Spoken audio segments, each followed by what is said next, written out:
तो भाई 5 बाणा का इकलौता भाई संदीप लाठर जो कि जुलाना से था और फिलहाल जो है लाडोत गांव के अंदर मैं मौजूद हूं। जड़ा उसका बहुत घना लाड प्यार था, आना जाना उसका रहा करता, क्योंकि रोहतक में साइबर में ड्यूटी थी उसकी।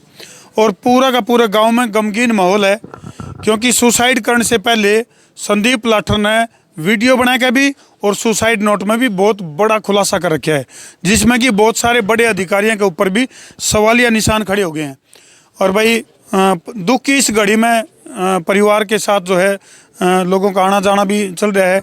और इसी कड़ी में नवीन जैन पहुंचे हैं। नवीन भाई, बहुत दुख की घड़ी है, पूरे गांव में मातम का माहौल है, क्योंकि संदीप लाठर जो कि ऐसा ही था और 5 बाणा का इकलौता भाई था। परिवार में 5-6 जमा छोटे छोटे बालकन छोड़ गया। दुखद मामला है। एक पहले तो वाईपुर वाले मामला को ठंडा हुआ था और अब जो है संदीप लाठर की सुसाइड। नहीं, ये मन्नत नहीं लागती, ये सुसाइड है। ये सुसाइड इसलिए नहीं कहूँगा मैं इसको, ये सिस्टम द्वारा, करप्ट सिस्टम द्वारा और जातिवादी सिस्टम द्वारा की गई हत्या है। एक बात, इसको सुसाइड मत कहो।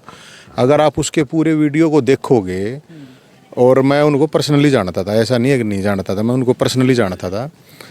ये देख के जो चीज़ें वो देख रहा था, उस देख के ही ये चीज़ें परेशान हुआ है। और इसमें न्यायिक जांच होनी चाहिए। और मैं तो ये कहूँगा, उसने एक बलिदान दिया है। हालांकि उसका परिवार है, उसके बच्चे हैं, वो सब कहने छोड़ के, वो 5 बाणा का एक भाई था, वो इतना परेशान हो गया। वो किस चीज़ से परेशान हो गया? वो उस अपने आँखें आगे न्यू देख कर कि एक भ्रष्ट और एक करप्ट और एक किस तरह से सिस्टम है। तो अब से लड़ाई जो करनी थी उसमें भाई, अब वो तो छोटा अफसर तो था नहीं वो। तो अब मेरे हिसाब से अब वो जो उसने सुसाइड नोट लिख रखा है, उसके ऊपर कौन कार्रवाई करेगा? उसकी न्यायिक जांच होनी चाहिए।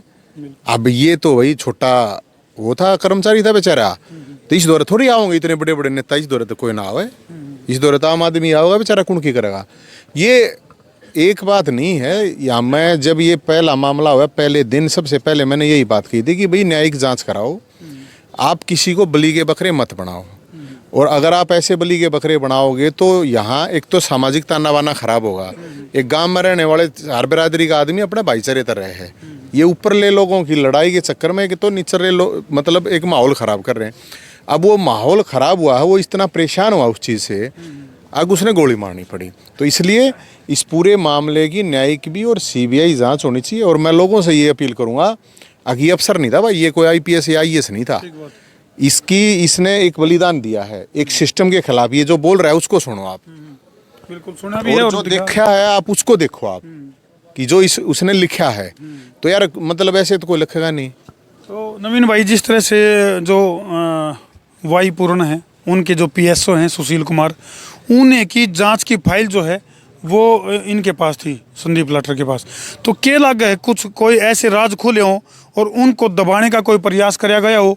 किस तरह का प्रेशर जो है वो संदीप लाठर के ऊपर, किन अधिकारियों के द्वारा किसी पे है? आपने मतलब अब तक की जो जानकारी मिली है? नहीं, मैं यही कह रहा हूँ ना, जब तक आप इन्वेस्टिगेशन नहीं करोगे, आप किसी को दोषी, अब कल ना मैं सुसाइड कर जाऊंगा और मैं लिख जाऊंगा मुख्यमंत्री जिम्मेदार है, प्रधानमंत्री जिम्मेदार है, तो इसका तो मतलब कोई ये नहीं हुआ ना कि वो जिम्मेदार हैं। जब तक कोई जांच नहीं होती, जब तक कोई जांच पड़ताल नहीं होती, तब तक तो कोई फायदा नहीं। और जो लोग इसको, मैं ये भी बता देना चाहता हूँ, क्योंकि बहुत से लोग हैं इसको जातीय एंगल दे रहे हैं, अगना वो तो उस जात का था, फलाना था, यो इस जात का था।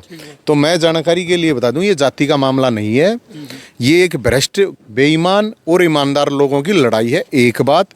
दूसरा, ये जानकारी के लिए मैं बता देता हूँ, वो जो 15 लोगों पे जिन पे FIR हो रही है, उसमें हर जाति के हैं। जो लोग ये अब डाल रहे हैं ना इधर उधर कि ये तो जाट है, ये दलित है, फलाना है, दिखड़ा है, उसमें ब्राह्मण भी हैं, उसमें बनिया भी हैं, उसमें पंजाबी भी हैं, उसमें हर है। तो इसलिए जातीय एंगल ना दे, कोई भी भाई ना दे उसको। मैं एक बात कहूँ, जो जुलाना से आ रहे हैं वो हर बिरादरी के साथ खड़े हैं, 36 बिरादरी के। तो ये जाति पाति का तो कोई मामला है ही नहीं। तो उन लोगों के लिए भी हम कह रहे हैं जो किसी भी तरह से एंगल दे रहे हैं। अच्छा नवीन भाई, कल जो है मुख्यमंत्री का भी दौरा है इधर का, यहाँ आएंगे इसमें, क्या नाम है वो, बोर में। तो क्या लगा है वहाँ कुछ इस तरह की अपील या कोई, मतलब पूरे हरियाणा में इस तरह से चल रहा है मामला? आप कोई भी आदमी अगर इस तरह से होगा तो ये मैं तो शुरू से कह रहा हूँ कि भाई पहली बात तो ये है कि आप किसी को इस तरह मत माहौल क्रिएट करो कि जिससे एक सामाजिक ताना बाना खराब हो। हम सब भाई हैं, भ्रष्ट हर बरादरी में है, ईमानदार हर बरादरी में। अब मुख्यमंत्री साहब, मैं तो यही बात उनको भी शुरू दिन कही थी हमने तो, भाई जब तक आप इन्वेस्टी आप मतलब हाई कोर्ट के जज से करवा दो, आप सीबीआई से करवा दो, आप किसी से भी जांच करवाओ, जांच करवाए बिना आप किसी को भी मतलब कोई भी कुछ भी कर देगा, वो सही नहीं। और ये आपका रिकॉर्ड पता चले, आप महकमे में जाकर पता करो इस आदमी ने, मैं जितना जानू, चलो मैं जानता हूँ आगे वो संदीप ईमानदार था, आप और किसी से जाकर 50 आदमी तो पूछो। ये भी तो बात है ना कि भाई आप किसी को बताया जाएगा, पूछा जाएगा, कोई बताओगा। और मैं एक बार फिर यही कह रहा हूँ कि ये एक भ्रष्ट सिस्टम और एक जातिवादी सिस्टम के द्वारा की गई ये हत्या, कि ये इतना परेशान हो गया संदीप है। और इसका जहाँ तक रिकॉर्ड है मैं जानूँ अच्छी तरह, मैं तो मेरे पे तो पुलिस ने सबसे ज़्यादा, अगर कोई कहेगा मेरे पे तो बहुत मुकदमे कर रखे हैं, तो मेरे जानकार हैं, मैंने बेरा पुलिस वाला का भी कुण के संदीप को जहाँ तक मैं जानता हूँ इस पर कोई आंगली ठानिया आदमी नहीं पाओगा। तो इसने है ना कई सारे बड़े अधिकारियों के अकाउंट खंगालन की भी बात अपनी उसमें सुसाइड से पहले बनाई गई वीडियो में कह रखी है। तो क्या लगा आपने भी सरकार और प्रशासन जो है वो इस एंगल से जांच करवाओगी कि बड़े अधिकारियों के खाते खंगाले जाए? क्यों ना हो, क्यों नहीं भैया, अगले ने जान दे दी और क्या करेगा कोई आदमी, परेशान हो गए दे दी है। और उसने आपने सुनी हो तो उसने ये कही है कि भाई किसी न किसी को तो बलिदान देना पड़ेगा। हालांकि हम तो नहीं कहा भगवान ने ऐसा नहीं होना चाहिए था, ऐसा नहीं होना चाहिए था। ये वो उसकी 5 बाण हैं, उसके छोटे छोटे बालक हैं, वो अपने परिवार ने छोड़ गया हो, तो अब हम भी चुप रहे हैं फिर इस चीज़ में। अगर ना भाई हम अगर ये चुप रहेंगे ना, तो अगर जब हम बोल देंगे तो हमारी तो वोट खत्म हो जाएंगी, हमारा तो यो हो जाएगा, हमारा तो वो हो जाएगा। तो यार सब कुछ वोटों के लिए तो नहीं होता, या सब कुछ राजनीति के लिए तो नहीं होता। अब मेरा सवाल ये है कि जो लोग ऐसे लोग हैं, जो निष्पक्ष लोग हैं, न्यायप्रिय लोग हैं, उसमें कोई बरादरी का मामला नहीं है, उनको सबको इसकी संदीप भाई की आत्मा की शांति इसकी सपोर्ट करनी चाहिए, और शासन को प्रशासन को भी। अब जिस तरह का व्यवहार एक आईपीएस के उस पर हो रहा, तो इसकी गले भी हुआ, वो भी आदमी था, ये पोस्ट ऊपर नीचे होंगी, और ये कोई ज़रूरी ना होता कि वो बड़े बाप का है या छोटे बाप का है। हम तो भाई इसलिए हैं, इसलिए ही साथ हैं, कोई यहाँ किसी भी तरह का और कोई मतलब एंगल नहीं है। भगवान, मेरे को तो ऐसा लगा भगवान उसकी आत्मा ने शांति दे कि ईमानदार आदमी एक भ्रष्ट और बेईमान सिस्टम द्वारा मार दिया गया मेरे भाई। बहुत दुखद घटना है।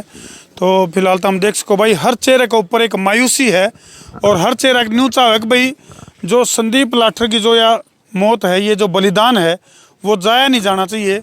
इसके पीछे की जो कहानी है, जो साजिश करता है, उनका खुलासा जरूर होना चाहिए। तो इन दुखद तस्वीरों पर मैं छोड़कर तरती जान लग रहा हूँ भाई, और फिर कहेंगे भाई इस मामले की जांच जातीय आधार पर नहीं, मानवीय आधार पर होनी चाहिए। चाहे यू मामला है और चाहे भाई वाई पूर्ण वाला मामला है, दोनों मामले में दूध का दूध और पानी का पानी होना चाहिए। और संदीप लाठर ने सुसाइड करने से पहले जो सुसाइड नोट लिखा है और जो वीडियो बनाया गया है, उस वीडियो में जो बातें कह रखी हैं, शहीद आजम भगत सिंह को आइडियल मानने वाला एक नौजवान और इस तरह से बेमौत मारा जावा है, तो भाई बहुत ही दुखद घटना है। बहुत बड़ा सवालिया निशान वो सरकार के ऊपर भी है और प्रशासन के ऊपर भी है, तो बहुत ही बड़ा सवाल है ये। तो इन दुखद तस्वीरों पर छोटा वीडियो ने ज्यादा शेयर कर दो भाई, ताकि संदीप लाठर को न्याय मिल सके और पूरा मामला का दूध का दूध और पानी का पानी हो सके। कर दो भाई शेयर। मैं हूं तारा देसी पत्रकार धर्मो।